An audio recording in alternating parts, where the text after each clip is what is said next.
लालची है बहू बेटा। मिस्टर एंड मिसेस शुक्ला के 2 बच्चे थे। दोनों की शादी हो चुकी थी। बेटी शादी करके अपने घर जा चुकी थी। वहीं घर में एक वर्किंग बहू आ चुकी थी।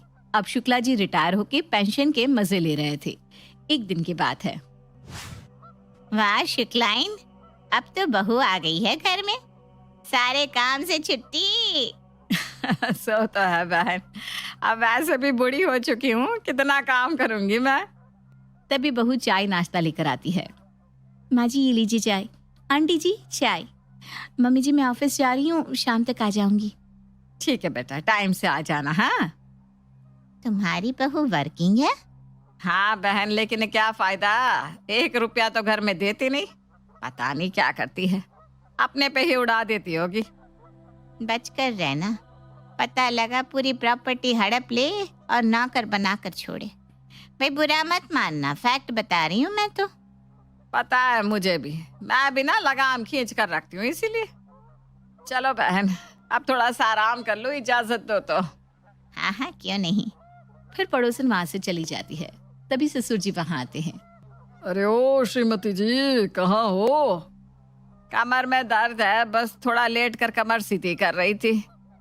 रुको, मैं मेडिकल से दवाई ला कर देता हूँ। अरे अपने पैसे क्यों खर्च करना है, बेटे को कह दो वही लेके आएगा। अरे भाई मियाँ बीवी इतना कमाते हैं, इतना नहीं करेंगे क्या हमारे लिए? हाँ ये भी तो है, बोल देता हूँ उसे। फिर ससुर बेटे को कॉल करके कमर दर्द की दवा लेने को कह देते हैं। वहीं रजत मेडिसिन ऑनलाइन मंगवा लेता है। देखो माँ की कमर में दर्द है, फिर भी महाशय के लिए काम जरूरी है।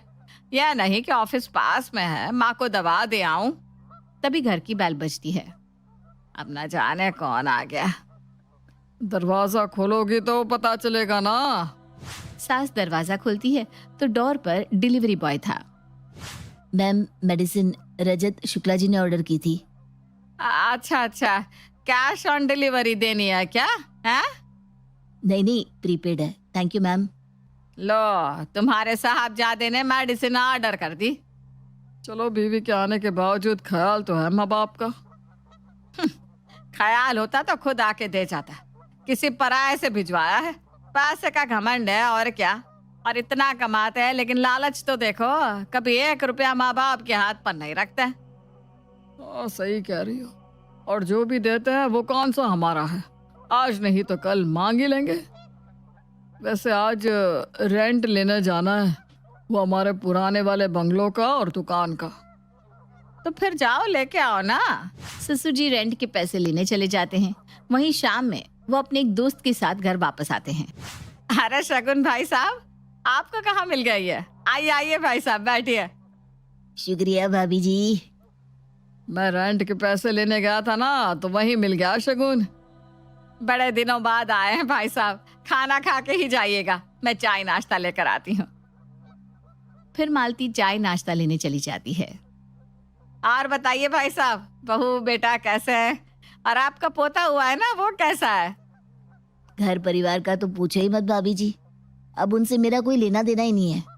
क्यों, क्या हुआ भाई साहब? 4 साल हो गए जब बहू आई थी, तब से ही बेटे को हमारे खिलाफ भड़काना शुरू कर दिया और धोखे से मेरी सारी प्रॉपर्टी बहू बेटे ने अपने नाम कराकर मुझे और सुमित्रा को घर से निकाल दिया। अब बस आपकी बंगलों के पीछे वाले मैदान में झोपड़ी बनाकर जैसे तैसे गुजारा कर रहे हैं। ये तो बहुत बुरा हुआ शगुन तेरे साथ, तूने कभी बताया भी नहीं। तू तो कहता था कि सब मजे में है। और क्या ही कहता, तू ही बता। शुरुआती दौर में सब बढ़िया था, खूब सेवा की जाती थी। धीरे धीरे कब दोनों ने ऐसा किया मुझे पता ही नहीं चला, और आज ये नौबत आ गई। माँ बाप को दुखी करके कभी कोई सुखी नहीं रहा भाई साहब। हम भी क्या दुख भरी बातें करने लगे। चलिए चाय नाश्ता कर लीजिए आप। ऐसे ही बातचीत होती रहती है। फिर कुछ समय बाद शुक्ला जी के दोस्त अपने घर चले जाते हैं। वहीं अब शुक्ला और शुक्लाइन के मन में डर बैठ जाता है कि कहीं उनके बहू बेटा भी उनके साथ वैसा ही ना करे जैसा शगुन के साथ हुआ है। एक दोपहर में पोस्टमैन आता है। जी कहिए। ये शुक्ला जी के पेंशन के पैसे आए हैं। जी लाइए। तभी शुक्ला जी जल्दी से लपक कर अपने पेंशन के पैसे ले लेते हैं। लाओ लाओ, कहाँ सिग्नेचर करना है? यहाँ। ठीक है, थैंक यू भाई साहब। पोस्टमैन के जाने के बाद रजत कहता है, मैं तो लिफाफा लेके आपको ही देता ना पापा। मैंने सोचा खुद ही आके ले लेता हूँ। क्यों, क्या हो गया? माँ जी ये लीजिए घर खर्च के लिए पैसे। सैलरी आ गई क्या बहू? हाँ माँ जी ये लीजिए, ये 20,000 है, ये रखिए, और बाकी पैसे घर खर्च के लिए। जो बचे हैं उसमें मैं घर का सामान लेकर आऊंगी। ठीक है। फिर बहू अपनी सैलरी से घर का सारा सामान भरवा देती है और छोटे मोटे खर्चों के लिए ऑलरेडी सास को पैसे भी दे देती है। वहीं माता पिता की दवाई हो या अन्य जरूरतें बेटा अपनी सैलरी से मंगवा कर दे देता और अपनी सैलरी से कुछ पैसे उन्हें हर महीने भी देता। एक दिन रात में ससुर जी के पैर में काफी दर्द हो रहा था। पैर में बहुत दर्द हो रहा है। अरे ये पेन किलर खाकर सो जाइए ना, क्यों तंग कर रहे हो? ना सोते हो ना सोने देते हो। सुनिए ना, लगता है पिताजी के पैर में दर्द है। मैं जाके मालिश कर देता हूँ, ये ठीक रहेगा। एक काम करती हूँ, मैं भी आती हूँ साथ में, इसी बहाने मैं भी माँ जी की सेवा कर दूंगी। अच्छा ठीक है। फिर दोनों माता पिता के कमरे में जाके उनकी सेवा करते हैं और तब तक वापस नहीं आते जब तक वो सो ना जाए। 2 बज गए रात की, सुबह 5 बजे उठना भी है। तो चलो अब तो सो जाए जल्दी से। वैसे भी माता पिता की सेवा करना सबसे पहला धर्म है संतान का। सो तो है जी, और वो खुश तो हम भी खुश। इसी तरह दोनों बहू बेटे हर समय बस अपने माता पिता की भलाई के लिए ही सोचते और उन्हें कभी किसी चीज की तकलीफ नहीं होने देते। वहीं दूसरी तरफ शुक्ला और शुक्लाइन जी के मन में अलग ही खिचड़ी पक रही थी।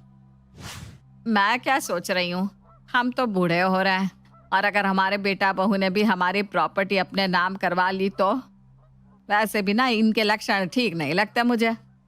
हाँ, दोनों लालची है, इतना कमाते हैं लेकिन माँ बाप को देने के लिए कौड़ी में पैसे देते हैं। ये नहीं सोचते कि अकेले पेंशन से कैसे मैनेज करते होंगे हम। और हम बूढ़े हो गए तो ये लोग तो हमारी सेवा भी नहीं करेंगे। बेटी अपने घर है, उससे कोई लेना देना ही नहीं है, ये तो बेच खाएंगे हमें। मैं वैसी नौबत ही नहीं आने दूंगा। जब बहू बेटा हमारे सगे नहीं रहेंगे तो हम क्यों रहे? मैं सोच रहा हूँ कि एक बच्चा गोद ले लेते हैं और उसे पालेंगे, वही बनेगा हमारे बुढ़ापे का सहारा। क्योंकि ये दोनों को तो मैं अपनी जायदाद का एक टुकड़ा तक नहीं देने वाला। सही कह रहे हो जी, सारे घरों के रेंट, पेंशन, इनकी कमाई, कितना पैसा आता है हर महीने घर में, लेकिन सब निकल जाते हैं दोनों। अब वो नौबत ही नहीं आएगी भाग्यवान, चिंता मत करो। आज ही मैं वकील को बुलाकर उसकी राय ले लेता हूँ। जिसके बाद शुक्ला जी अपने पर्सनल लॉयर को बुला लेते हैं और उसे सारी बात बताते हैं। देखिए शुक्ला जी, मेरी राय मानो तो बच्चा गोद ना लो, उसी में भलाई है। वैसे भी आपकी उम्र भी बीत चुकी है, कहाँ बुढ़ापे में फिर से बच्चा पालोगे पोसोगे। अपना बुढ़ापा अच्छे से बीते इसीलिए तो बच्चा गोद लेना चाहते हैं।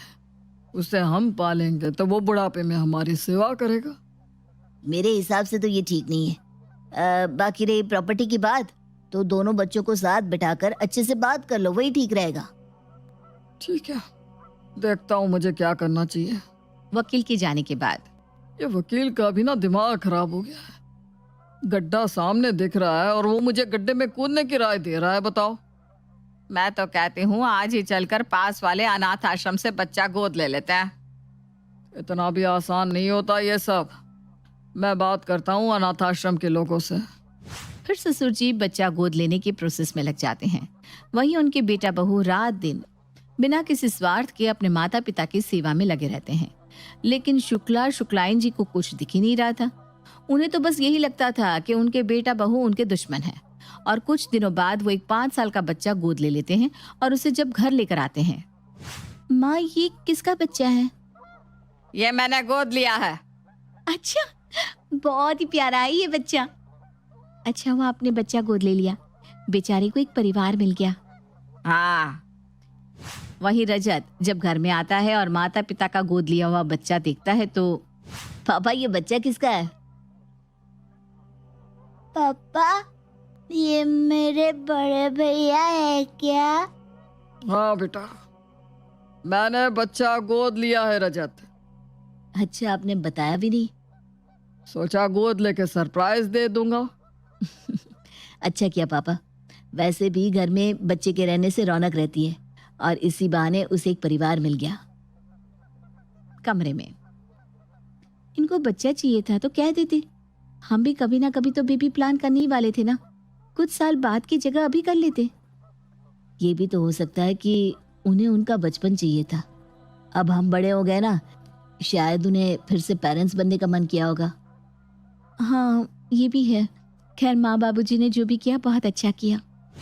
और इसी तरह बात आई गई हो जाती है। वहीं एक दिन रजत ऑफिस से जल्दी घर आता है और जैसे ही घर में एंटर करने वाला था उसको कानों में कुछ आवाज सुनाई देती है और वो वहीं रुक जाता है। अरे भगवान, चिंता मत करो, मैंने सारी प्रॉपर्टी पिंकू के नाम करवा दी है। अब रजत और उसकी बीवी क्या कोई कुछ नहीं कर सकता। कितना भी लालच कर ले, प्रॉपर्टी का एक तिनका तक हाथ नहीं लगने दूंगा उनके। हाँ जी, सपने देखे बस दोनों मियाँ बीवी, लालची कहीं के। मतलब मम्मी पापा ने ये बच्चा इसलिए गोद लिया क्योंकि इन्हें लगता है कि हम दोनों को प्रॉपर्टी की लालच है और इनकी प्रॉपर्टी हड़पना चाहते हैं।